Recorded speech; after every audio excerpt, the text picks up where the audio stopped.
যে যে বাংলা সাহিত্য পড়েছে এবং জীবনে কিছু অভিনয় করতে চেয়েছে, সেই জীবনে জীবনে একবার অন্তত দেবী চৌধুরানী করবার কথা ভেবেছে।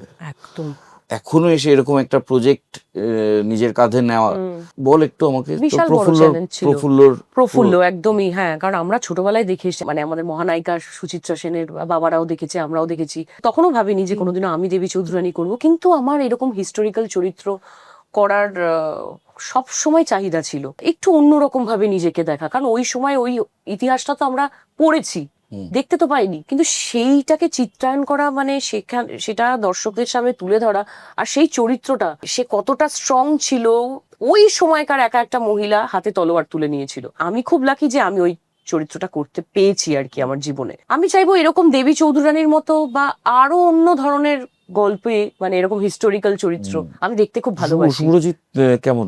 হ্যাঁ, is very nice, very good, খুব ভালো ডিরেক্টর, ওনার দর্শনটাই আলাদা। আর সব থেকে ভালো শুভ্রজিৎ দার যেটা বলবো, রিসার্চ। ওইরকম রিসার্চ আমি খুব কম ডিরেক্টরকে করতে দেখেছি। যেভাবে রিসার্চ করা, ওই সময়কার মোহরগুলো কেমন ছিল, ওই সময়কার জুতো কি পরতো, ওই সময়কার শাড়ি, মানে এভরিথিং হি ওয়াজ ইনটু ইট। মানে খুব ভালো রিসার্চ ছিল টিমের এবং ওনার নিজেরও।